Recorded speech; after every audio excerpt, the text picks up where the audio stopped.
নমস্কার। বোলপুর ফুটবল স্টেডিয়ামে জাস্ট একটু আগে 1-0 জিতে গেল জেএইচআর রয়্যাল সিটি মালদা এবং হারিয়ে দিল অ্যাওয়ে ম্যাচে এসে বর্ধমান ব্লাস্টার্সকে 1-0 গোলে পেনাল্টি। 91 মিনিটে হওয়া পেনাল্টিতে এই ম্যাচের জয়সূচক গোলটা করলেন রবি হাসদা। 91 এই জন্য বলছি যে এক্সট্রা টাইমের জন্য 3 মিনিট এক্সট্রা খেলানো হয়েছে চোট আঘাতের জন্য। সেই 93 মিনিটের 91 মিনিটে আমার সঙ্গে ভাস্কর গাঙ্গুলি এবং সুমিত মুখার্জি। আজকে এই ম্যাচ জেতার পরে রবি হাসদা যেমন তার টিম যেরকম 5 ম্যাচে 12 পয়েন্ট পেল অর্থাৎ জেএইচআর রয়্যাল এফসি, তেমনি রবি হাসদা হয়ে গেলেন টুর্নামেন্টের এখন অব্দি হাইয়েস্ট স্কোরার। রিচমন্ডের সঙ্গে 4 গোল ইচ ছিল, তিনি এগিয়ে গেলেন। ভাস্কর গাঙ্গুলিকে আমি জিজ্ঞেস করি যে বর্ধমান ব্লাস্টার্স যে স্ট্র্যাটেজি আজকে নিয়েছিল এটা কি ঠিক ছিল? এই স্ট্র্যাটেজি নেওয়া ছাড়া কোনো উপায় ছিল না, সাকসেসফুলও হয়ে গেছিল। শেষ দিকে আননেসেসারি যে ফলটা না করতো তাহলে হারতো না।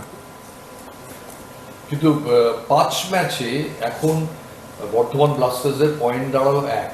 মনে রাখবেন প্রত্যেকটা টিম 14টা করে ম্যাচ খেলছে বেঙ্গল সুপার লিগে, অর্থাৎ তাদের হাতে বাকি পড়ে থাকছে 9টা ম্যাচ। এবার আইপিএল মুম্বাই ইন্ডিয়ান্সের মতো যদি অত্যাশ্চর্য উত্থান না হয়, এই অবস্থা থেকে সন্দীপ নন্দীর টিমের কিন্তু পরের দিকে ওঠাটা আরো কঠিন হয়ে গেল। সুমিত মুখার্জি, একদমই আপনার সঙ্গে আমি পুরো একমত। কিন্তু ওরা আজকে যে ফুটবলটা খেললো, যে ডিফেন্স ওরিয়েন্টেড ডিফেন্স কম্প্যাক্ট করে, এবং আমি খুব ওদের ধন্যবাদ জানাবো গৌতম আর ইসলাম যে ফরেনার, এই দুজন খুব কম্প্যাক্ট খুব সুন্দরভাবে কভারিং করে যে পলিসিতে খেলতে চাইছে যে আমরা না হারি, যাতে ড্র হয় অ্যাটলিস্ট খেলাটা। যে ম্যাচে অপোনেন্টের মেন প্লেয়ার জোটা সে নেই, সে ইনজার্ড, সেখানে তো আজকে তো সুযোগ ছিল একটু অ্যাটাকিং খেলার। অ্যাটাকিং তো খেলবো, কিন্তু পুরো নিজের ঘর ছেড়ে নিজের ডিফেন্স কম্প্যাক্ট না করে যদি অ্যাটাকিংয়ে যায় তাহলে ফুটবলের ব্যাকরণে সেটা কিন্তু নেগেটিভ। তাই আমরা কম্প্যাক্টনেস থাকবে, অ্যাটাকিং জোন যাবো মানে কি সুইচ ওভার ফুটবল খেলবো, হঠাৎ আমরা রিঅ্যাটাকে যাব, এরকম একটা মানসিকতা আমার মনে হয় সন্দীপের মধ্যে ছিল এবং সেটা কিছু জায়গায় কাজও করেছিল। কিন্তু তবুও বলি ভারে এবং সমস্ত কিছুতে জেএইচআর অনেক, রয়্যাল সিটি অনেক বেটার দ্যান বর্ধমান, তার মধ্যে আবার জোটা নেই। কিন্তু রবি হাসদা গোলের মধ্যে রয়েছে, ভালো গোলের মধ্যে রয়েছে, তার সাথে পেছনে অমিত টোটো আউটস্ট্যান্ডিং সাপোর্টিং প্লেয়ারকে, যে ডিফেন্স থেকে বল নিয়ে অ্যাটাকিং জোনে যাচ্ছে, ডিফেন্স এগিয়ে আসছে, যেটা মেন ফুটবলে যে জিনিসটার দরকার, স্ট্রাইকিং জোন, মিডফিল্ড এবং ডিফেন্স। এই কম্প্যাক্টনেস যে টিমের বেশি থাকবে, যে টিম সেই টিম অনেক এগিয়ে থাকে। উইং স্টেজ একটু বলিনি, উইং স্টেজ ফুটবলে দেখবেন ম্যাক্সিমাম উইং দিয়ে অ্যাটাক কিন্তু রয়্যাল সিটি মালদা করেছে। তাই আমার মনে হয় খেলা অনুযায়ী যেভাবে সন্দীপ এগোচ্ছিল, তাতে লাস্ট মিনিট যেটা ভাস্করদা বলেছে ঠিকই, লাস্ট মিনিটে গোলটা না হলেও একটা ভালো হতো। তবুও আমি বলবো যে পারফরমেন্স রয়্যাল সিটি করেছে তাতে তাদের জেতা উচিত ছিল।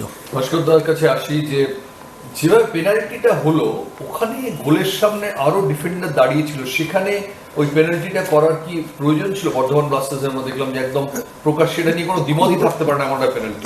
কোনো প্রয়োজন ছিল না পিছন দিক দিয়ে ধাক্কা দেওয়ার। যে স্ট্র্যাটেজিতে সন্দীপ টিমটাকে সাজিয়েছিল প্রায় সাকসেসফুল হয়ে গেছে। সন্দীপ জানে নিজের টিমের ওয়েটটা কত, সেইভাবে সাজিয়েছিল। এবং পুরোপুরি ম্যাচটা পর্যালোচনা করো তাহলে দেখতে পাবি যে ওপেন সিটে কিন্তু কেউ পায়নি, একটা পেয়েছিল, গোলকিপার ভালো আউটিং করে পায়ের থেকে বলটা নিয়ে নিয়েছিল। তাছাড়া গোল করার সময় সেরকম কেউ অন্য দলেই পায়নি। এই জন্য সন্দীপ নন্দী যে স্ট্র্যাটেজিটা নিয়েছিল যে ডিফেন্সটা কম্প্যাক্ট করে কাউন্টার অ্যাটাকে যাও, আমার একটা পয়েন্টের দরকার আছে, কারণ ও নিজের টিমের ওয়েটটা জানে এবং আবার টিম কতদূর যেতে পারবে। আর মালদা মুর্শিদাবাদের টিমটা ওয়েটটা আমরা সবাই জানি, তো জোটা নেই, জোটা থাকলে আরও ফেসাতে পড়তো।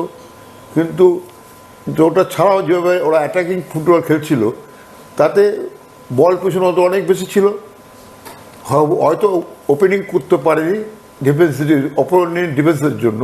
এবং যদি ম্যাচটা পুরোপুরি পর্যালোচনা করা যায়, গোলকিপার কিন্তু আহামরি খুব একটা সেভ করতে হয়নি, একটা অকেশন ছাড়া 1:1 ছাড়া, আর সবসময় ওই পেনাল্টি বক্সের উপরে গিয়ে সীমাবদ্ধ থেকেছে। সুতরাং ম্যাচটা জেতা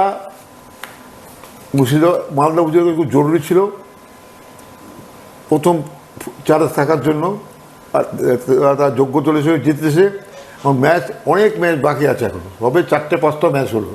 হ্যাঁ, আমি আশা করব বর্ধমান ব্লাস্টার তাদের টিমটা আরও গুছিয়ে নেবে, আস্তে আস্তে গুছোচ্ছে, এবং আগামী ম্যাচগুলোতে আশা করি আজকের থেকে আরও ভালো খেলবে। মুর্শিদাবাদ মালদা টিম ওদের মেন যে প্লেয়ারটা জোটা, সে আসলে আরও শক্তিশালী হবে। এবং রবি রাজদা পেনাল্টি ভালো মারে, ওই 3টে পেনাল্টি দেখলাম খুব সুন্দর মেরেছে, আজকেও ভালো মারলো, এবং হাই স্কোরের দিকে এগোচ্ছে আস্তে আস্তে। বাকি রয়েছে, আবার বলছি যে দুটো টিম 5টা করে ম্যাচ খেলেছে, 9টা করে ম্যাচ বাকি রয়েছে। এই মুহূর্তে মালদা মুর্শিদাবাদ, মানে যেটা জেএইচআর রয়্যাল সিটি, তারা যা খেলছে, তাদের স্পেশালি স্ট্রাইকিং লাইন, ডিফেন্ডার সব মিলিয়ে তারা কি হয়তো খুব আর্লি, কিন্তু সম্ভাব্য চ্যাম্পিয়নের জন্য অলরেডি আমরা যে 4-5টা টিমকে শর্টলিস্ট করছি, তার মধ্যে কি জেএইচআর পড়বে? একদমই পড়বে।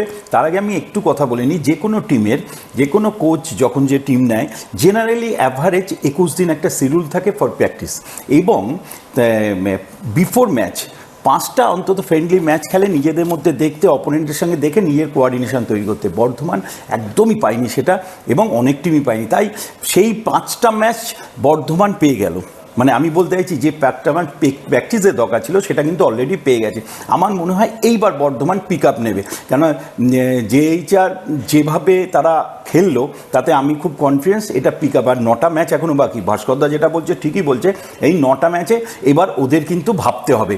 আর আপনি যেটা বললেন সেটা হচ্ছে কি বললেন যেন আপনি, যে এদের সম্ভবত একদমই আছে। সামনে প্রথমেই হাওড়া হুগলি, সেকেন্ড হচ্ছে আমি নর্থ 24 পরগনাকে রাখবো, থার্ড সুন্দরবন, এবং ফোর্থ আমি জেএইচআর রয়্যালকে রাখবো।